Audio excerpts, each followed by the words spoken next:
pulang saya dari umroh. Saya sudah mau ke bandara, sudah sampai di bandara. Waktu itu hujan keras, saya sudah sampai di bandara. Tiba-tiba Pak JK telepon. Dan saat saya dengar sakit, iya puang, malasa kak iya. Kenapa kau pulang? Saya mau dulu karena baru pulang umroh. Nggak usah kau pulang. Saya lalu kemudian beliau katakan, kau datang ke rumah sakit Kencana RSCM. Pergilah saya. Baru sampai diperiksa. Dokter yang tangani saya 5, semua profesor. Apa dia bilang? Kami diperintah Pak JK melayani Pak Ustadz selayaknya melayani diri beliau sendiri. Wah, apai. Baru hebat, nggak ada uangku keluar. Kalau saya bayar itu capuk nih. Tapi Pak JK semua urus. Dan tentu kalau kau layani ulama, doanya jauh beda dengan Pak Kepala Talang. Pasti nih. Kalau Ustadz berdoa, dia tahu tata caranya, dia tahu waktu-waktu yang tepat, dia tahu apa yang membatalkan doa. Maka doanya pasti cepat sampai. Tapi kalau Pak Bote, pura-pura menangis tapi dalam hatinya kutipu jako.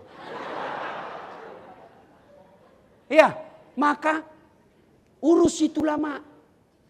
Itu hebatnya nih keluarga Kala Group. Mengutamakan ulama. Ada ndak di sini mau diangkat jadi CEO? Angkat ke tanganmu. Ada? Ada? Bohong kok kalau kau tidak mau. Cuma takut itu sama Ibu Ima. Ada toh? Tapi begitu kau di SK-kan menjadi CEO, langsung toma kau tuli, buta, lumpuh, cengak. Mau kau? Mau? Tidak mau. Berarti bukan CEO yang mahal. Tapi apa? Kesehatanmu. Makan coto, sop saudara, konro, bayao.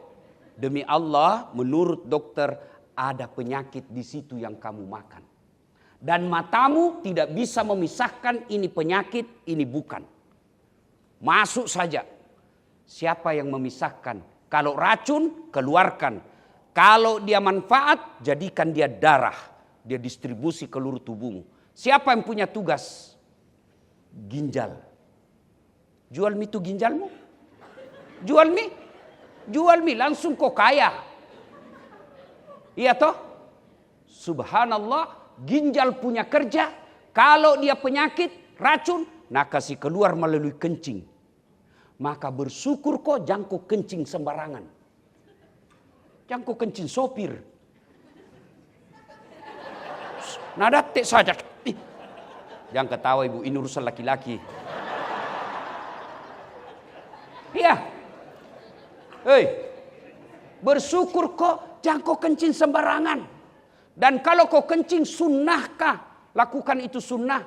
Boleh berdiri ketika kau ke dalam darurat. Boleh duduk lebih utama kalau memungkinkan. Tidak dapat air, ambil kau daun. 3 lembar. Caranya gosok begini. Ambil daun pertama. Kenapa tonsin aku terlalu ribut? Ambil lagi. Ambil lagi daun kedua, gosok lagi begini. Ambil daun ketiga, gosok lagi begini. Begitu cara gosoknya, 3 daun. Jangan kau gosok begini. Tambah kotor nih. Yang kedua, dikeluarkan melalui apa itu racun? BAB. Apalagi? Keringat. Apalagi? Nafas. Maka orang yang sakit ginjal hitam badannya. Kenapa? Karena dia penuh racun badannya. Iya toh? Ibu, pernah lihat orang dikawak gigi nah? Dulu waktu saya kecil, pagar jadi kawak. Sekarang gigi nak kawak tuh. Baru umurnya 55, pelan-pelan juga. Tua mako. Kalau anak SMP boleh lah. Jantung aku lihat-lihat. Tidak enak. Ya, saya tanya orang. Ternyata itu bisa sampai ratusan juta nak bayar. Tapi apakah itu yang kawat mahal? Bukan. Lalu apa yang mahal? Gigi. Biar mau kau pasang kawat paling mahal, ndak ada gigimu. Apa mau kawat?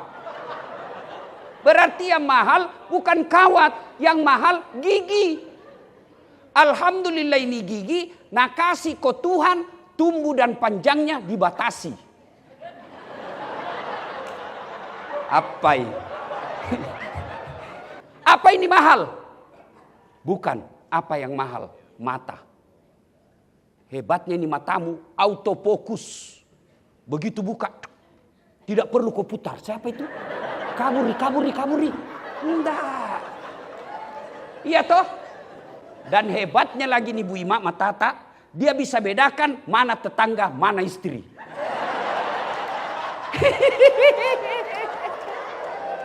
Iya toh? Bayangkan kalau tidak bisa dibedakan, tak tukar-tukar istri. Kenapa ini di Atira lain rasanya di malam? Maka kita ucapkan alhamdulillah. Pasti ini cowok nak kenal semua Lionel Messi. Pasti kenal semua Ronaldo. Apakah dia yang jago? Tidak. Siapa yang hebat? Allah mendesain lututnya bisa bengkok. Baru kau sadar toh?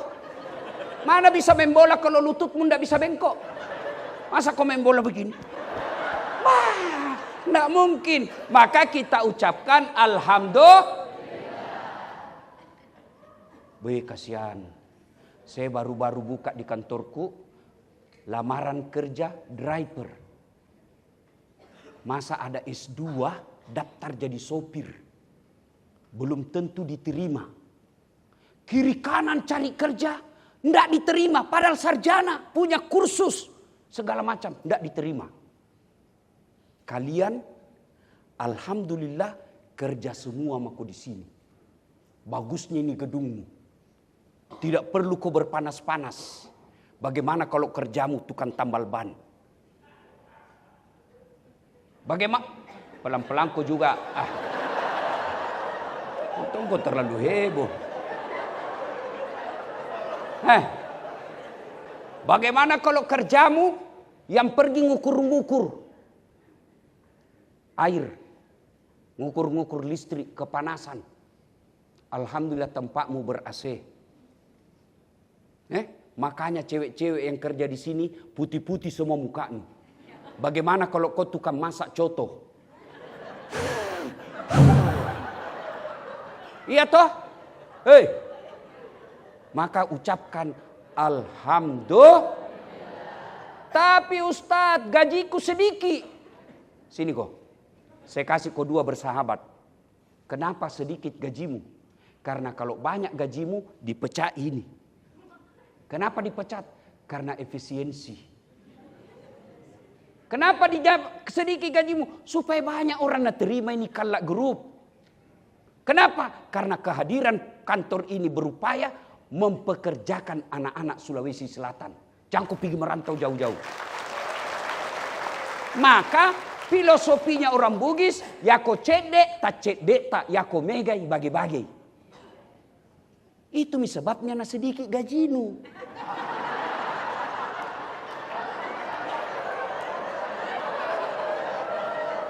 Paham aku? Paham aku? Tidak baiknya itu Pak Solihin tadi bilang, tahan napas kau dulu. Defisit kini 400 mega. Saya tadi berpikir Allahu Akbar. Begitu gampangnya Allah kalau mau kasih bangkrut orang. Hujan saja dia tarik. Berhenti kau jago. Apa itu? Oh, waktu 500. Apa itu? 500 mega. Wah, kipas-kipas orang Pak. Miliaran diterima satu hari. Tidak ada hujan. Ngos-ngosan kok. Saya tadi sempat berpikir Pak. Hebatnya tahu ini Kalak Group. Sholat minta hujan. Oh, baru ku dapat hubungannya.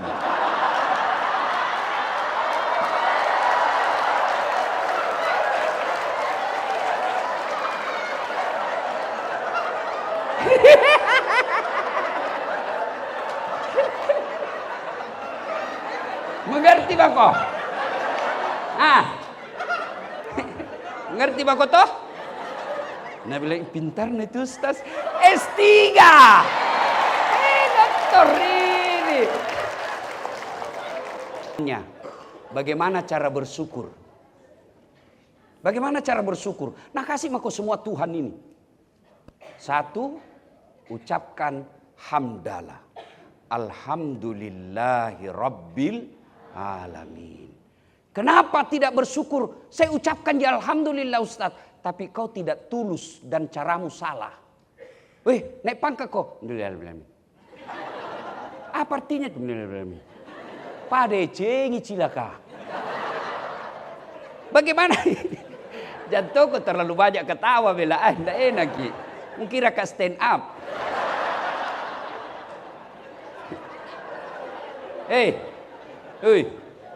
Bu, supaya berkesan itu hamdalamu, coba ucapkan dengan baik, usap dadamu. Alhamdulillahi Rabbil Alamin. Pasti berbekas. Kalau kau bilang saja,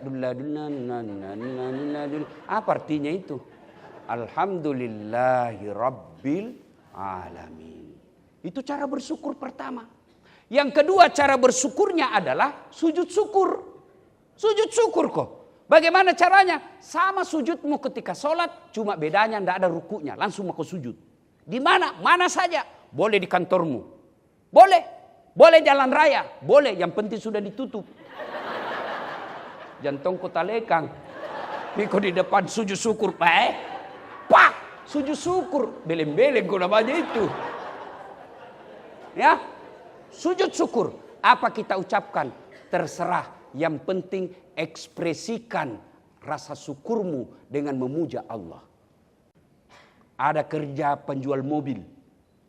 Ini penjual mobil kalau datang sangin baik nak cerita. Kalau pulang maki ustaz tidak berjemur maki. Insya Allah kalau pulang maki enak minda perlu maki naik PT-PT. Saya bilang kau tidak cerita bagaimana kalau tidak bisa dibayar cicilan nah.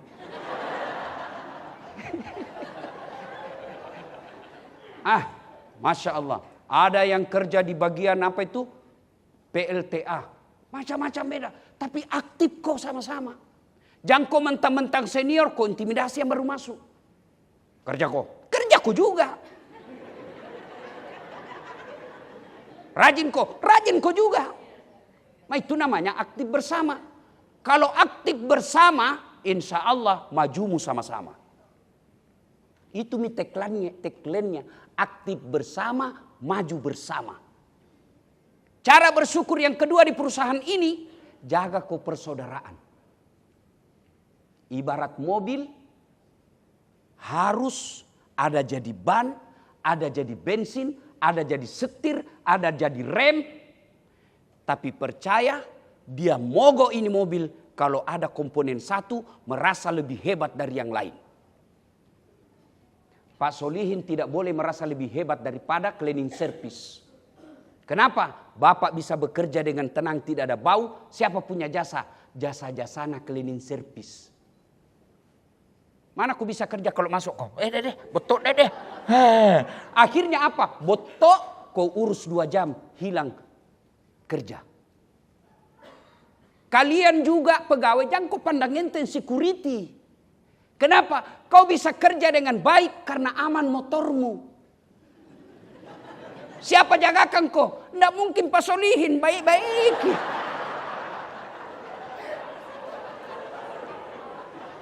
Mengerti mau kau semua? Siapa jagakan kau? Security.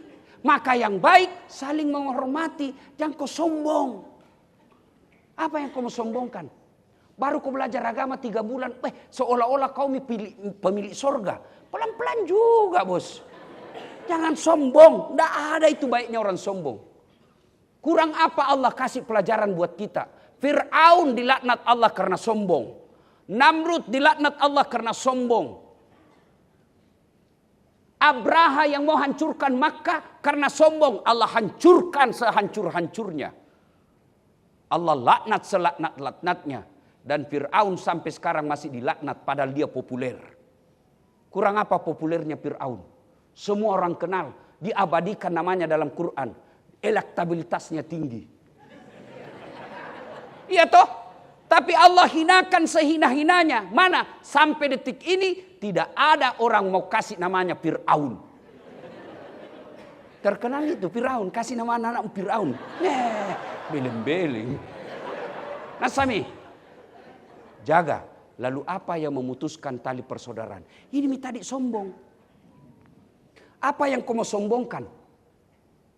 Satu, kata Nabi, penyebab datangnya itu sombong yang bisa menghancurkan ini perusahaan adalah satu, bertambahnya harta.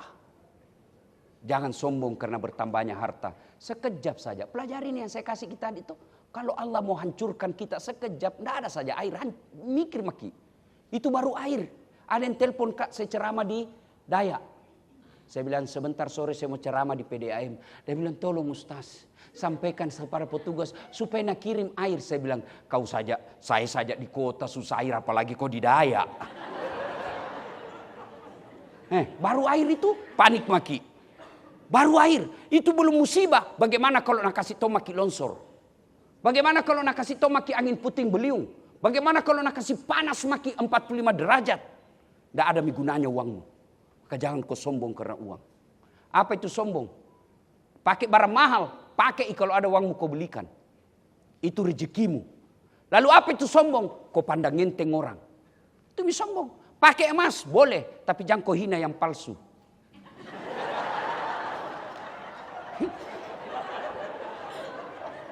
Wih, kau tahu ini bajuku? Krokodil. Berapa harganya? Ini di Singapura ku beli, aslinya ini. Ini kau bajumu cakar, sombong. Kalau ada rezekimu pakai pakai semua emasmu. Ibu-ibu yang punya emas pakai karena memang itu perhiasan. Harus dilihat. Yang tidak boleh jangan kau takap borok. Jangan kau macingkang. Jangan kau pandang enteng orang karena kita tidak tahu apa yang terjadi 5 tahun yang akan datang. 2, penyebab datangnya orang sombong. Bertambahnya pangkat kata Nabi. Wih, baru kau caleg mau sombong. Pelan-pelan juga bos. Jangan kau lihat Pandi Subhan. Bukan dia. Kau juga sangka buruk mako sede. Anggota DPR mau sombong. Jangan kau sombong. Kau jadi anggota DPR karena dipilih kok. Kalau sudah tidak dipilih kok. Wabillahi taufiq wal hidayah. Apalagi kau mau sombong. Jabatan, sekejap saja. Yang ketiga, penyebab datangnya sombong. Apa itu? Bertambahnya ilmu. Yang tadinya baru belajar, sombong. Nanggap remeh semua orang. Ada ustadz begitu? Ada. Kok kira saya jago? Tidak. Biar saya bagaimana jagonya kalau tidak ada penontonku. Apa? 1 jam saya ceramah di sini. Teriak-teriak. Keluar semua dalil. Tapi tidak ada penonton. Lewat ibu mana bilang lama sakit itu Ustaz. Iya toh. Saya bukan jago. Tapi karena ada penonton. Ada ini. Bapak-bapak kenapa bisa duduk betah di sini? Karena ada saya. Maka yang baik saling mendukung. Saya hebat karena ada penonton. Kamu tenang makala-makala karena ada saya. Tidak mungkin kau duduk begini kalau saya pulang nih. Paling lari kau selfie Ustaz. Ulangi Ustaz, ulangi. Kabur nih, padahal mukanya yang kabur. Jelas ya? Jelas. Jangan sombong karena ilmu. Wa ma utitu minal ilm illa qalila. Dek walek kopat disengah kecuali cek dek ni. Sedikit sekali. Kalau ada penceramah sombong saya cuma bilang, jago kidi. Apa artinya itu alif lam mim? Oh, enggak ada artinya itu Ustaz. Apa? Baru alif lam mim takkan cuma kau. Maka jangan takabur. Maka pepatah dulu, gantungkan cita-citamu setinggi bintang di langit, rendahkan hatimu seperti mutiara di dasar laut. Yang keempat, bertambahnya kegagahan. Yang tadinya waktu SMA ingusan, belekan, tiba-tiba kawin sama orang kaya. Langsung bikin celung. Mau mi sombong. Ih, jangan kau sombong. Allah marah nak kasih kau stroke. Stroke bengkok mukamu. Lalu kau bilang, berhenti mah kau gagah. Hah? Kaya, pangkat, cakep, ilmuwan, sombong. Kata Nabi, temannya kau setan. Tapi orang masih bilang, ya wajarlah gagai. Wajar terkenal, wajar tinggi jabatannya. Ya wajar banyak duitnya. Orang masih bilang wajar karena ada yang sombongkan. Tapi kalau kau pengangguran, jelek, tidak terkenal, bau mulut, sombong lagi. Bukan kau temannya setan, kau sudah jadi setan. Hah? Jadi bersyukur ulang tahun 71 ini rapatkan persaudaraan. Dan yang bisa memutuskan persaudaraan kesombongan. Takabur. Tidak ada orang mau diremehkan, Pak. Jadi sombong itu dua karakternya. Satu, nganggap enteng orang lain. Dua, menolak kebenaran. Itu sombong. Saya kasih contoh. Bapak bawa mobil. Tiba-tiba rem berkata, tidak ada kala fungsiku di sini. Kalau saya tidak bisa berfungsi, tidak bisa jalan ini mobil. Tersinggung bensin. Dia bilang, bajiki rem. Kok kira kau saja jago? Habis bensin. Bisa jalan? Bisa, tapi dorongi. Maka begitu perusahaan kita. Tidak mungkin dia bisa maju dan sukses kalau ada yang merasa lebih hebat dari yang lain. Ya? Dua, penyebab putusnya persaudaraan. Apa? Gibah. Gosip. Kalau di kantor ini banyak panggosip, pacei. Dan biasanya itu panggosip ini.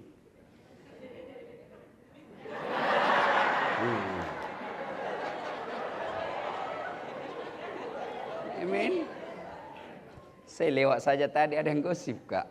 Nah bilang itu bajuna waktu di YouTube.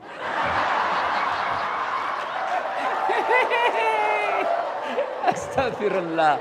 Dasar pacala-cala. Kenapa? Iku susah kok.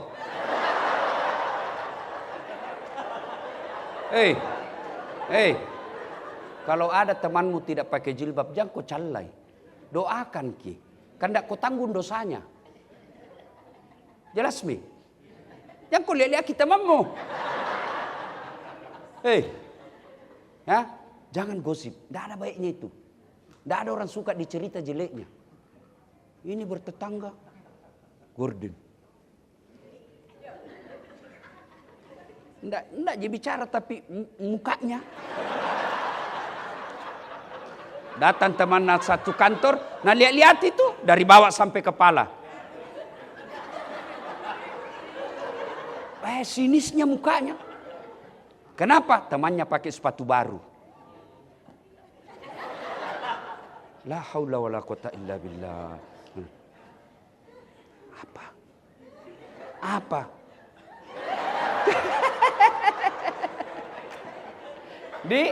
Jangan. Apa itu gibah? Ibarat ini kapal di perusahaan kita, kau bocorkan dinding. Itu gibah. Bocor. Bapak pikir yang membocorkan saja tenggelam? Tidak. Kita satu kapal bakar tenggelam. Gara-gara apa? Perlakuan pak gosip. Itu. Jadi berhenti kau gosip. Kalau ada yang datang bawakan kau gosip. Apa kau ucapkan? Kalau kau mendapat pahala. Na'udzubillah min zalik. Kita berlindung kepada Allah dari keburukan seperti itu. Itu mi. Jangan kau malah tambah-tambahi. Yanu. Iyo. Begitu memang. Padahal tidak tahu itu. Sota. Suka ikut campur. Biar bukan campuran, anak campur toge. Nanti seperti tuku toge. Tahu toge? Lihat itu toge. Selalu tuku campur toh. Ikan doang. Ada. Gado-gado. Pecel. Soto Banjar. Ada. Makanya ditakdirkan Allah semua bengkok. Tidak ada lurus itu. Jadi kalau ada di kantor ini Pak Gosip, teriaki, weh pagi-pagi toge mako lagi. Ayuhibbu ahadukum, sukakah kamu memakan bangkai sesamamu manusia? Itu ancaman Allah. Ya, tidak ada orang suka digosip. Lalu untuk apa kau gosip? Lebih baik kau sanjung dia, kau puji dia, baru ketemu, tahu wah, awet muda ki kuliah di. Itu pasti dia senang. Tidak mungkin sembarang kau bilang kau. Tidak mungkin. Meskipun dia tahu dibohongi. Senang tonji. Kenapa? Memang orang senang dipuji. Saya juga. Ustaz awet muda. Ku tahu tonji dia bohong. Tapi ku suka tonji. Tidak apa-apa. Daripada kau bilang kak, kenapa tambah hitam kau? Pelan-pelan juga. Kau calak kak. Masuk akal na bapak kak. Maka perusahaan ini akan hancur kalau banyak penggibah. Hilangkan itu. Insya Allah perusahaan kita maju. Banyak yang kita mau sampaikan tapi waktu yang terbatas. Apa lanjut-lanjut? Memangnya pilkada. Ya. Nah ibu bapak saudara-saudara sekalian satu lagi.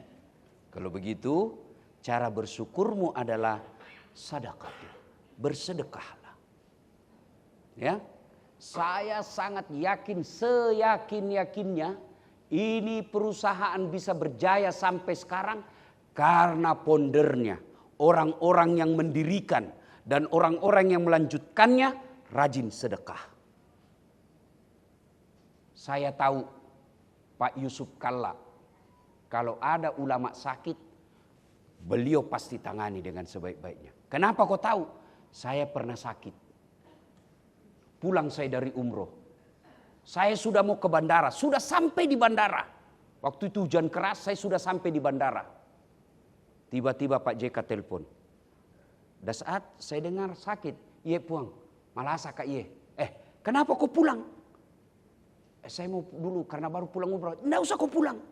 Saya lalu kemudian beliau katakan. Kau datang ke rumah sakit Kencana RSCM. Pergilah saya. Baru sampai diperiksa. Dokter yang tangani saya 5, semua profesor. Apa dia bilang? Kami diperintah Pak JK melayani Pak Ustadz selayaknya melayani diri beliau sendiri. Wah, apai. Baru hebatnya, tidak ada uangku keluar. Kalau saya bayar itu capu nih. Tapi Pak JK semua urus. Dan tentu kalau kau layani ulama, doanya jauh beda dengan Pak Kepala Talang. Pasti nih. Kalau Ustadz berdoa, dia tahu tata caranya, dia tahu waktu-waktu yang tepat, dia tahu apa yang membatalkan doa. Maka doanya pasti cepat sampai. Tapi kalau Pak Bote, pura-pura menangis tapi dalam hatinya kutipu jako. Ya, maka urus itu lama. Itu hebatnya nih keluarga Kalla Group. Mengutamakan ulama. Kamu tahu halal haram bukan dari gubernur. Bukan dari presiden. Tapi dari mana kau tahu halal haram? Dari ulamamu. Maka jangan kau pandang ngenteng itu ulama. Boleh kau hina dasat tapi tidak boleh ke ulamanya. Coba lihat perusahaan yang suka memuliakan artis daripada ulama. Cepat hancur itu. Kalau artis undang ada ini batin na muliakan. Dijemput kasih bisnis kelas. Jemput poreder. Apa jina bawakan kau? Alamat palsu. Data mina kasih lihat pahanan, nak kasih lihat dada. Ndak tahu nak kasih pegang kau, nak pakai Cina-Cina. Nen. Cikampek, Tasikmalaya. Apa Cikampek? Sudah itu kau kasih uang ratusan juta. Sampai di Jakarta nak pakai narkoba. Sampai di Jakarta nak pakai maksiat. Uangmu setengah mati kau kumpul, dia pakai maksiat. Tapi coba kalau ustaz kau dong kau undang. Rumah mewah. Batena masuk itu terpesona di rumah yang mewah. Tahu aku dong, bakne ini. Itulah. Sudah itu nak doakan, nak barakaki rumahmu. Kau jemput tidak, kau kirimi Grab. Grab tua lagi. Nggak ada stang kaki na satu. Bo, tak gantung-gantung kaki tak kasihan. Hujan, satu mantel diduai. Suka nih dengar penderitaan Ustaz. Duh, pulangi kasihan setengah mati itu 1 jam mak barasanji. Sallallahu ala Muhammad sallallahu. Begitu pulang kau kasih uang 100.000 bonyok-bonyok. Kenapa kau sembunyi na uang halal? Kasih envelope. Muliakan itu ulamamu. Tidak mungkin agama lain muliakan. Kalianlah yang memuliakan ulamamu. Sekali-kali jemput tongi kodong. Kasih dia mobil-mobil yang enak. Supaya ketika dia meninggal nak cari kok. Mana itu pasolihin? Kenapa? Tidak enak kau masuk surga kalau sendiri. Kenapa? Dia selalu urus kak kalau pika ceramah. Oh masih banyak urusannya. Masih banyak pertanyaannya. Tidak enak kau masuk. Akhirnya Allah katakan ambil itu temanmu. Itu pentingnya kau teman sama ulama. Dan sangin pengusaha nu traktir. Orang banyak jualnya. Jadi kalau kau lihat kau besok-besok makan. Jangan kita bayar Ustaz.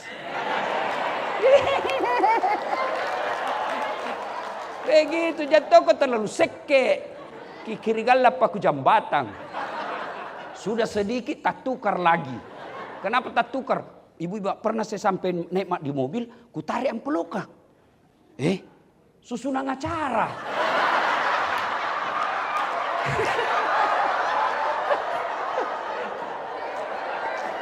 Betul kak? Menelpon panitianya. Pamoporang kata Ustaz. Maafkan saya salah tukar kak. Saya bilang coba kau mau sampai di rumah ini. Nah, ibu bapak saudara-saudara sekalian, al ulama'u warisatul anbiya. Saya yakin seyakin-yakinnya perusahaan ini besar karena Kalla Group memuliakan ulama.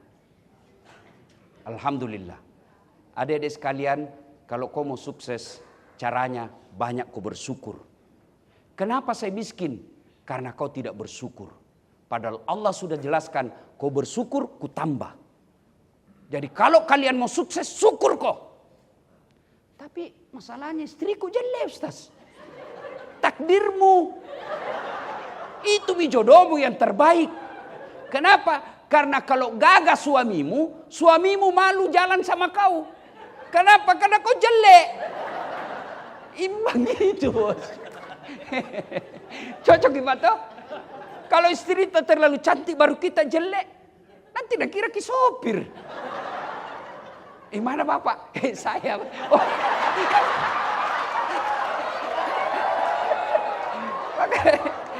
Jadi caranya bersyukur kok. Ulang tahun 71 makin seringlah bersyukur dan bekerja dengan baik. Insya Allah maqamam mahmuda. Saya angkat derajatmu di kantor itu. Saya angkat perusahaanmu. Saya tambahkan rezekimu. Dengan catatan bersyukur. Demikian